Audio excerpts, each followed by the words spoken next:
അമിതമായിട്ട് വണ്ണം വെക്കുക, മുടി കൊഴിച്ചിൽ, ശരീരമാസകലം വേദന, രാവിലെ എഴുന്നേൽക്കുന്ന സമയത്ത് തലവേദന, ചിലപ്പോൾ സന്ധിവേദനകൾ വരിക, നീർക്കെട്ട് വരിക. അപ്പോൾ എല്ലാവരും തൈറോയ്ഡ് എന്നുള്ള ടെസ്റ്റ് ചെയ്ത് നോക്കും. പക്ഷേ തൈറോയ്ഡിനുള്ള ഈ ടെസ്റ്റ് ചെയ്തിട്ടും തൈറോയ്ഡ് ഫങ്ഷൻസ് ഒക്കെ നോർമലായി കാണിക്കും നമുക്ക് റിപ്പോർട്ടിൽ. അപ്പോൾ നമ്മൾ ചോദിക്കും, എന്താ ഡോക്ടറെ തൈറോയ്ഡിനുള്ള ഈ ടെസ്റ്റൊക്കെ ചെയ്തിട്ടും ടെസ്റ്റൊക്കെ നോർമലാണല്ലോ, പക്ഷേ എനിക്ക് തൈറോയ്ഡിൻ്റെ കംപ്ലയിൻ്റ് ഉണ്ടോ എന്ന് ചോദിക്കും. അപ്പോൾ നമുക്ക് ഈ വീഡിയോയിലൂടെ തൈറോയ്ഡിനെ കുറിച്ച് ചർച്ച ചെയ്യാം. എന്താണ് തൈറോയ്ഡിനെ അഫക്റ്റ് ചെയ്യുന്ന, തൈറോയ്ഡ് ഗ്ലാൻഡിന് വരുന്ന അസുഖങ്ങൾ എന്തൊക്കെയാണ്, പിന്നെ അതിൻ്റെ ലക്ഷണങ്ങൾ, അതിന് ചെയ്തു നോക്കാവുന്ന ടെസ്റ്റുകൾ, അങ്ങനെ നമുക്ക് കുറച്ച് ഡീറ്റെയിൽ ആയിട്ട് തൈറോയ്ഡിനെ കുറിച്ച് ചർച്ച ചെയ്യാം. ഞാൻ doctor Anisha Dharmaraj, Q1B health കെയറിലെ ഹോമിയോപ്പതിക് കൺസൾട്ടൻ്റ് ആയിട്ട് വർക്ക് ചെയ്യുന്നു.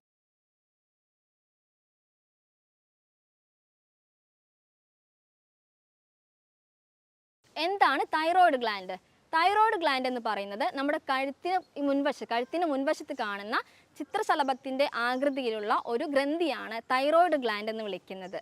ഇത് സാധാരണ ഒരുപാട് ഫങ്ഷൻസ്, ഒരുപാട് പ്രവർത്തനം ഈ തൈറോയ്ഡിനുണ്ട്. നമ്മുടെ മെറ്റബോളിസത്തിൽ, പിന്നെ നമ്മുടെ ശരീരത്തിൻ്റെ എൻസൈം പ്രൊഡ്യൂസ് ചെയ്യുന്നതിൽ, പിന്നെ കൊളസ്ട്രോളിൻ്റെ ലെവൽ കൺട്രോൾ ചെയ്യുന്നതിൽ, ഹൈപ്പർ ഗ്ലൈസീമിക് എഫക്റ്റ് ഉണ്ടാക്കുന്നതിൽ, അങ്ങനെ ഒരുപാട് പ്രവർത്തനം ഈ തൈറോയ്ഡിലുണ്ട്. അപ്പോൾ ഈ തൈറോയ്ഡിൻ്റെ പ്രവർത്തനം നിലച്ചു പോയാൽ നമ്മുടെ ബാക്കിയുള്ള ശരീരത്തിൻ്റെ പല അവയവങ്ങളെ വരെ എഫക്റ്റ് ചെയ്യാമത്. അപ്പോൾ തൈറോയ്ഡ് ഗ്രന്ഥിക്ക് വരുന്ന അസുഖങ്ങൾ എന്തൊക്കെയാണെന്ന് വെച്ച് കഴിഞ്ഞാൽ, അതായത് ഹൈപ്പോ തൈറോയിഡിസം വരാം, ഹൈപ്പർ തൈറോയിഡിസം വരാം. എന്താണ് ഹൈപ്പോ തൈറോയിഡിസം എന്ന് പറയുന്നത്? അതായത് ഈ തൈറോയ്ഡ് ഗ്രന്ഥി സെക്രീറ്റ് ചെയ്യുന്ന T3, T4 എന്നുള്ള എൻസൈമിൻ്റെ അളവ് കുറയും. അപ്പോൾ നമ്മുടെ ബ്രെയിനിലേക്ക്, തലച്ചോറിലേക്ക് ഒരു മെസ്സേജ് പോകും. അതായത് നമ്മുടെ രക്തത്തിൽ T3, T4 കുറഞ്ഞിട്ടുണ്ട്, TSH കൂടുതലായിട്ട് ഇങ്ങനെ സെക്രീറ്റ് ചെയ്യണമെന്ന്. അപ്പോൾ TSHൻ്റെ അളവ് ഇങ്ങനെ കൂടി നിൽക്കും, T3, T4 കുറഞ്ഞു നിൽക്കും. ഇതാണ് ഹൈപ്പോ തൈറോയിഡിസം എന്ന് പറയുന്നത്. ഇത്തരത്തിലുള്ള രോഗികളിൽ കാണുന്നതാണ് അമിതമായിട്ട് വണ്ണം, മുടി കൊഴിച്ചിൽ, ഹാർട്ട് റേറ്റ് കൂടുക, തണുപ്പ് സഹിക്കാൻ പറ്റാത്ത അവസ്ഥ വരിക, ഇങ്ങനെ ഉള്ള കണ്ടീഷൻസൊക്കെ ഹൈപ്പോ തൈറോയിഡിസത്തിൽ വരും. എന്നാൽ ഹൈപ്പർ തൈറോയിഡിസം എന്ന് പറഞ്ഞു കഴിഞ്ഞാൽ ഈ ഹൈപ്പോ തൈറോയിഡിസിൻ്റെ നേരെ റിവേഴ്സ് ആയിട്ട് വരുന്ന കണ്ടീഷനാണ്. അതായത് T3, T4 എന്ന് പറയുന്നതിൻ്റെ സെക്രീഷൻ കൂടി നിൽക്കുക. അപ്പോൾ തലച്ചോറിലേക്ക് പോകുന്ന മെസ്സേജ് എന്തായിരിക്കും? TSH കുറച്ച് മതിയല്ലേ. അപ്പോൾ TSH കുറച്ച് മതിയാകുമ്പോൾ T3, T4 ഇങ്ങനെ കൂടി നിൽക്കും. ഇതാണ് ഹൈപ്പർ തൈറോയിഡിസം എന്ന് വിളിക്കുന്നത്. എന്താണ് ഈ തൈറോയിഡിന് ഹൈപ്പോ തൈറോയിഡിസം അല്ലെങ്കിൽ ഹൈപ്പർ തൈറോയിഡിസം അല്ലെങ്കിൽ തൈറോയിഡൈറ്റിസ് വരാം? അപ്പോൾ എന്താണ് ഇതിന് കാരണങ്ങൾ? അതായത് നമ്മൾ കഴിക്കുന്ന ഈവൻ ഭക്ഷണത്തിലൂടെ ആയിരിക്കാം ചിലപ്പോൾ നമ്മുടെ ഹെറിഡിറ്ററി ആയിട്ടുള്ള, അതായത് ഒന്നും കൂടി പറയണത്,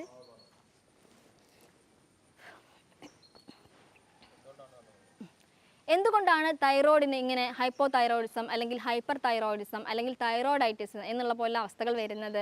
അത് ചിലപ്പോൾ പാരമ്പര്യമായിട്ട് വരുന്നതായിരിക്കാം. ചിലപ്പോൾ അച്ഛനോ അമ്മയ്ക്കോ അല്ലെങ്കിൽ അവരുടെ വേറെ ആരെങ്കിലും ഹിസ്റ്ററി ഉണ്ടെങ്കിൽ, അല്ലെങ്കിൽ നമ്മൾ കഴിക്കുന്ന ഫുഡ്, അതായത് ഗോയിട്രോജൻസ് എന്ന് വിളിക്കും. എന്താ ഈ ഗോയിട്രോജൻസ് എന്ന് വിളിക്കുന്നത്? അതായത് ഈ ഒരുപാട് എമൗണ്ട് തൈറോയ്ഡ് ഹോർമോൺസിനെ പ്രൊഡ്യൂസ് ചെയ്യാൻ കഴിയുന്ന കുറച്ച് ഫുഡ് ഐറ്റംസ് ഉണ്ട്. അതിനെയാണ് നമ്മൾ ഗോയിട്രോജൻസ് എന്ന് വിളിക്കുക. അങ്ങനെയുള്ള ഫുഡ് കഴിക്കുമ്പോഴും നമുക്ക് തൈറോയിഡിന് ഈ പ്രശ്നങ്ങൾ വരാം. അല്ലെങ്കിൽ ചിലപ്പോൾ ചില ഇൻഫെക്ഷൻസ്, അതായത് അല്ലെങ്കിൽ ഓട്ടോ ഇമ്മ്യൂൺ ഡിസീസ്. എന്താ ഓട്ടോ ഇമ്മ്യൂൺ ഡിസീസ് എന്ന് വിളിക്കുന്നത്? നമ്മുടെ ശരീരത്തിലെ കോശങ്ങൾ തെറ്റിദ്ധരിക്കപ്പെട്ടിട്ട് നമ്മുടെ കോശങ്ങളെ തന്നെ നശിപ്പിച്ച് കളയും. ഇതിനെയാണ് നമ്മൾ ഓട്ടോ ഇമ്മ്യൂൺ ഡിസീസ് എന്ന് വിളിക്കുന്നത്. ഇങ്ങനെ ഒരു കണ്ടീഷൻ വരുമ്പോൾ തൈറോയിഡിന് Hashimoto's thyroidism, Hashimoto's hypothyroidism എന്ന് വിളിക്കും. ഗ്രേവ്സ് ഡിസീസ് അല്ലെങ്കിൽ ഹൈപ്പർ തൈറോയിഡിസം എന്നുള്ള അവസ്ഥയും വരാം. ഈ രണ്ട് അവസ്ഥയിലും വരുന്നത് ഓട്ടോ ഇമ്മ്യൂൺ ആയിട്ട്, അതായത് സെൽസ് തന്നെ നമ്മുടെ സെൽസിനെ നശിപ്പിച്ച് കളയുന്ന ഒരു അവസ്ഥയാണ് വരുന്നത്. ഈ രണ്ട് കണ്ടീഷനും ഹൈപ്പോ തൈറോയിഡിസത്തിലും ഹൈപ്പർ തൈറോയിഡിസം എന്നുള്ള കണ്ടീഷനിലും വരാം. ഈ ഹഷിമോട്ടോസ് തൈറോയിഡൈറ്റിസ് അല്ലെങ്കിൽ ഹൈപ്പോ തൈറോയിഡിസം എന്തുകൊണ്ടാണ് ഉണ്ടാവുന്നത്? അവിടെ ഈ സെൽസിന് ഡിസ്ട്രക്ഷൻ സംഭവിക്കുന്നത്, അതായത് സെൽസിനെ നശിപ്പിച്ച് കളയുന്ന സമയത്ത് T3, T4 കുറയും. അപ്പോൾ TSH കൂടി നിൽക്കണം.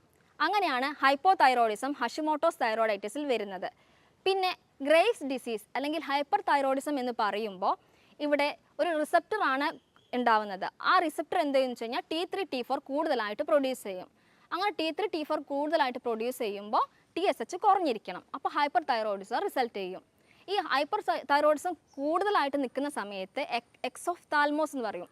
അതായത് പുറത്തേക്ക് കണ്ണ് തള്ളി നിൽക്കുന്ന അവസ്ഥ, പിന്നെ പേഷ്യൻറ്റിൻ്റെ കണ്ണിലൊക്കെ നിറച്ചും ചുവപ്പ് കളർ വരുന്ന അവസ്ഥ, പിന്നെ അവരുടെ ഗ്ലാൻഡ് കുറച്ച് പ്രോമിനൻ്റ് ആയിട്ട് നിൽക്കുന്ന അവസ്ഥ, അങ്ങനെയൊക്കെ ഈ ഗ്രേവ്സ് ഡിസീസിൽ വരാം. ഒരുപാട് ആൾക്കാരിൽ സംശയമുള്ളൊരു ക്വസ്റ്റ്യനാണ്, അതായത് ഈ തൈറോയിഡിൽ മുഴ വന്നു കഴിഞ്ഞാൽ അത് ക്യാൻസർ എന്നുള്ള കണ്ടീഷനിലേക്ക് പോകുമോ എന്നുള്ളത്. 95% തൈറോയിഡിൽ വരുന്ന മുഴകൾ ക്യാൻസർ ഉണ്ടാക്കുന്നില്ല. ഇതിൽ 5% മാത്രമാണ് ക്യാൻസർ എന്നുള്ളൊരു കണ്ടീഷനിലേക്ക് പോകുന്നത്. ഈ മുഴകളുടെ ക്യാരക്ടർ നോക്കിയിട്ട് നമുക്ക് 1, 2, 3, 4 എന്നിങ്ങനെ നോഡ്യൂൾസിനെ ക്യാരക്ടറൈസ് ചെയ്യാം. ഇതന്നെ ഈ ഒരു മുഴ വന്നു കഴിഞ്ഞാൽ പെട്ടെന്ന് ഒരു പേഷ്യൻറ്റിന് ഉണ്ടാകുന്ന അവസ്ഥ എന്താ? പേടിക്കും അല്ലേ? എന്തുകൊണ്ടാണ് എൻ്റെ കഴുത്തിൽ ഇങ്ങനെ മുഴ വന്നതെന്ന്. അപ്പോൾ പലവരും പല ഡോക്ടറെ അടുത്ത് പോയി നോക്കും. അപ്പോൾ ഡോക്ടേഴ്സിന് പറയാനുള്ള ഒരു അഭിപ്രായം എന്ന് പറയുന്നത് ഈ മുഴ സർജറി, അതായത് സർജറി ബുദ്ധിമുട്ടുണ്ടാക്കുകയാണെങ്കിൽ മാത്രം സർജറി കളയണം. എങ്ങനത്തെ തരം ബുദ്ധിമുട്ടുകൾ ഉണ്ടാക്കുക? നമ്മുടെ ശബ്ദം മാറിപ്പോവുക, അല്ലെങ്കിൽ കഴുത്തിന് പുറത്തേക്കായിട്ട് തള്ളി നിൽക്കുക, അല്ലെങ്കിൽ പേഷ്യൻറ്റിന് തന്നെ കഴുത്ത് തിരിക്കാൻ വയ്യാത്തൊരവസ്ഥ, അല്ലെങ്കിൽ കുറച്ച് കോസ്മെറ്റിക് ആയിട്ട്, അതായത് കഴുത്തിന് കുറച്ച് വൃത്തികേടായിട്ട് തോന്നുന്ന ഒരവസ്ഥ, പിന്നെ അത് ശ്വാസതടസ്സം ഉണ്ടാക്കുക, ഇങ്ങനെയൊക്കെയുള്ളൊരു കണ്ടീഷൻ വരികയാണെന്നുണ്ടെങ്കിൽ നമ്മൾ അത്തരം മുഴകൾ സർജറി ചെയ്ത് മാറ്റേണ്ടതാണ്. അപ്പോൾ ഞാൻ നേരത്തെ പറഞ്ഞു hypo thyroidism, hyper thyroidism, thyroiditis. അപ്പോൾ ഒരു പേഷ്യൻ്റ് വന്നിട്ട് T3, T4 നോക്കി, അല്ലെങ്കിൽ TSH നോക്കി, അപ്പോൾ അവരുടെ ആ ഒരു വാല്യൂവിൽ ഒരു വ്യത്യാസവും ഇല്ല. അപ്പോൾ അവരെന്ത് ടെസ്റ്റ് ചെയ്ത് നോക്കണം? ഇങ്ങനെ തൈറോയ്ഡ് ഉണ്ടോ എന്ന് അറിയണമെങ്കിൽ അവർ ചെയ്ത് നോക്കേണ്ട കുറച്ച് ടെസ്റ്റാണ് TG ടെസ്റ്റ്, അല്ലെങ്കിൽ TPO ടെസ്റ്റ് എന്ന് പറയും. TPO ടെസ്റ്റും TG ടെസ്റ്റും ചെയ്ത് കഴിഞ്ഞാൽ നമുക്ക് തൈറോയ്ഡ് ഉണ്ടോ എന്നുള്ള കണ്ടീഷൻ അറിയാൻ കഴിയും. ഈ തൈറോയ്ഡ് ഉണ്ടോ എന്ന് നമുക്ക് വീട്ടിൽ നിന്ന് തന്നെ ചെക്ക് ചെയ്ത് നോക്കാം. എങ്ങനെയാണ്? ഒന്ന് കണ്ണാടിൻ്റെ മുന്നിൽ പോയി നിന്നിട്ട് കഴുത്ത് കുറച്ചൊന്ന് പൊന്തിച്ച് വെച്ചിട്ട് ഉമിനീരിറക്കുക.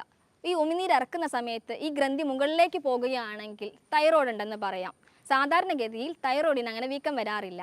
അപ്പോൾ ഈ തൈറോയ്ഡ് ഉള്ള ആൾക്കാരിൽ ഉമിനീരിറക്കുന്ന സമയത്ത് ഗ്രന്ഥി മുകളിലേക്ക് പോകുകയാണെങ്കിൽ അത് തൈറോയ്ഡ് ഉള്ളതിൻ്റെ ഒരു ലക്ഷണമാണ്. പിന്നെ ഒരു പേപ്പർ എടുത്തിട്ട് കൈ ഇങ്ങനെ നിവർത്തി വെച്ച് അതിന് മുകളിൽ പേപ്പർ വെക്കുക. അപ്പോൾ കൈ വിറയ്ക്കുന്നുണ്ടോ എന്ന് നോക്കുക. അങ്ങനെ ഒരു കൈ വിറയ്ക്കുന്ന അവസ്ഥ വരികയാണെന്നുണ്ടെങ്കിൽ അവർക്ക് തൈറോയ്ഡ് ഉണ്ടെന്നുള്ള കണ്ടീഷൻ നമുക്ക് പറയാം.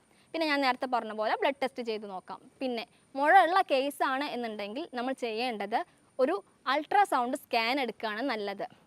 അതായത് നമുക്കൊരു മുഴ ഉണ്ട്, തൈറോയ്ഡ് വാല്യൂസ് നോർമലാണ്. ചില മുഴകളിൽ ചിലപ്പോൾ തൈറോയിഡിൻ്റെ വാല്യൂസ് നോർമലായിരിക്കാം. ഈ മുഴകൾ ചിലപ്പോഴാണ് തൈറോയിഡിൻ്റെ ഹോർമോൺസിനെ ഡിപ്പെൻഡ് ചെയ്യുന്നത്, ചിലപ്പോൾ ഹോർമോണിനെ ഡിപ്പെൻഡ് ചെയ്യാത്ത അവസ്ഥയും വരാം. അങ്ങനെയുള്ള കേസിൽ നമ്മൾ തൈറോയിഡിൻ്റെ സ്കാൻ എടുക്കണം. പിന്നെ ചെയ്യേണ്ട ഒരു ടെസ്റ്റാണ് FNAC എന്ന് പറയും. FNAC എന്ന് പറഞ്ഞാൽ ഒരു നീഡിൽ വെച്ച് നമ്മുടെ ആ മുഴയിൽ കുത്തിയിട്ട് മൈക്രോസ്കോപ്പിൽ വെച്ച് പരിശോധിക്കുന്ന ഒരു ടെസ്റ്റാണ് FNAC എന്ന് പറയുന്നത്.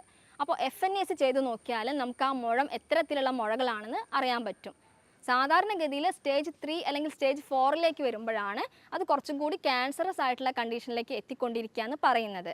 അപ്പോൾ ഇങ്ങനെയുള്ള മുഴകൾ സർജറി ചെയ്ത് മാറ്റിക്കഴിഞ്ഞാൽ അതുകൊണ്ടുള്ള പ്രശ്നങ്ങൾ ഉണ്ടാവുന്നില്ല. ഈ തൈറോയ്ഡ് ഹോർമോൺ എന്ന് പറയുന്നത് ഞാൻ നേരത്തെ പറഞ്ഞു, നമ്മുടെ ശരീരത്തിൽ ഒരുപാട് മെറ്റബോളിസം ഉണ്ട്.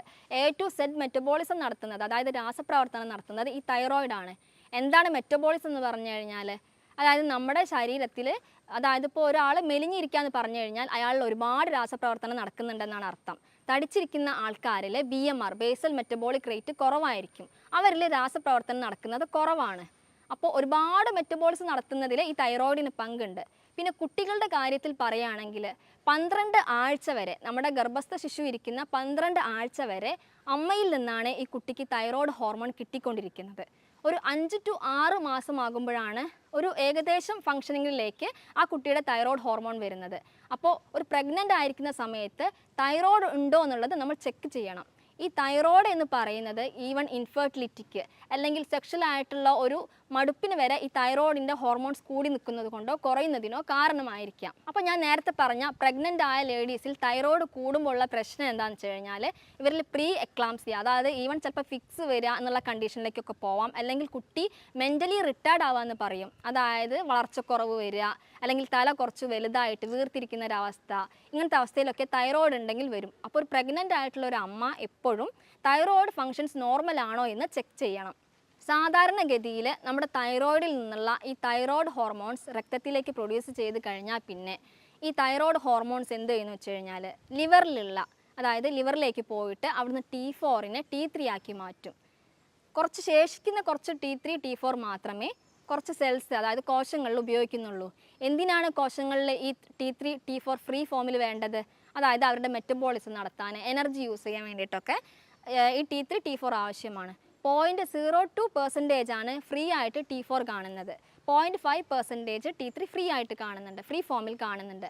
ബാക്കിയുള്ള ഈ T3, T4 എന്ന് പറയുന്നത് ലിവറിലെ കുറച്ച് പ്രോട്ടീൻസുമായിട്ട് ബൈൻഡ് ചെയ്ത് നിൽക്കുക ചെയ്യുന്നത്. ഇതുകൊണ്ടാണ് നമ്മൾ പറയുന്നത് നമ്മുടെ തൈറോയിഡും ലിവറും ഇൻറ്റസ്റ്റൈനും ഒക്കെ ബന്ധമുണ്ടെന്നുള്ള കാര്യം.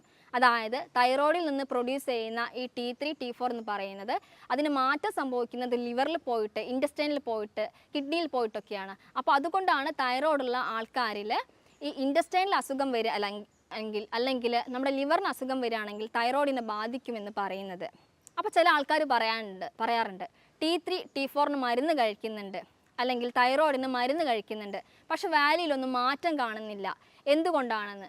അപ്പോൾ ചിലപ്പോൾ ഈ ഒരു കണ്ടീഷൻ കൊണ്ടായിരിക്കാം. അതായത് നമ്മുടെ ഇൻറ്റസ്റ്റൈൻ ആദ്യം ക്ലിയർ ചെയ്യണം. അതായത് ഇൻറ്റസ്റ്റൈനിൽ പ്രോപ്പറായിട്ടുള്ള ഡൈജഷൻ അല്ല നടക്കുന്നതെന്നുണ്ടെങ്കിൽ നമ്മുടെ തൈറോയിഡിൻ്റെ മെറ്റബോളിസം എഫക്റ്റ് ചെയ്യും. അതായത് ലാക്ടോസ് ഇൻടോളറൻസ് അല്ലെങ്കിൽ ഗ്ലൂട്ടൻ റെസിസ്റ്റൻസ് നടക്കുകയാണെങ്കിൽ, അതായത് ചിലപ്പോൾ ചപ്പാത്തി കഴിക്കുന്ന ആൾക്കാരിൽ ഈ ചപ്പാത്തി എന്ന് പറയുന്ന ഗ്ലൂട്ടൻ ചിലപ്പോൾ എന്തുണ്ടാക്കാം, ഒരു ഇൻഫ്ലമേഷൻ ഉണ്ടാക്കാം നമ്മുടെ ഗട്ടിൽ. അല്ലെങ്കിൽ ലാക്ടോസ് പാല് പറ്റാത്ത ആൾക്കാരിൽ ചിലപ്പോൾ അതിൻ്റെ കുറച്ച് ഇൻഫ്ലമേഷൻ അല്ലെങ്കിൽ അലർജി കണ്ടീഷൻ ഉണ്ടാക്കാം. ഇതുകൊണ്ടായിരിക്കാം ചിലപ്പോൾ ഈ തൈറോയ്ഡ് ഹോർമോൺസ് നോർമൽ ലെവലിലേക്ക് വരാത്തത്. ഈ ഫ്രീ T3 അല്ലെങ്കിൽ ഫ്രീ T4ൻ്റെ അളവ് കൂട്ടാൻ വേണ്ടി നമുക്ക് കഴിക്കാൻ പറ്റുന്ന ഒരു ബെസ്റ്റ് ഫുഡാണ് omega-3 ഫാറ്റി ആസിഡ് എന്ന് പറയുന്നത്. omega-3 ഫാറ്റി ആസിഡ് ഉള്ള ഭക്ഷണങ്ങൾ നമ്മൾ കൂടുതലായിട്ട് കഴിക്കുമ്പോൾ നമുക്ക് ഈ ഫ്രീ T3ൻ്റെയും ഫ്രീ T4ൻ്റെയും ഒരു കൗണ്ട് കൂട്ടാൻ കഴിയും. അങ്ങനത്തെ ഭക്ഷണങ്ങൾ എന്തൊക്കെയാണെന്ന് ചോദിക്കുമ്പോൾ മത്തി നല്ല ഭക്ഷണമാണ്. പിന്നെ പറയുന്നത് ചൂരമീൻ, ഇതിലൊക്കെ നന്നായിട്ട് omega-3 ഉണ്ട്. ഈ തൈറോയ്ഡുള്ള ആൾക്കാർ ഒഴിവാക്കേണ്ട കുറച്ച് ഭക്ഷണങ്ങളുണ്ട്. എന്തൊക്കെയാ?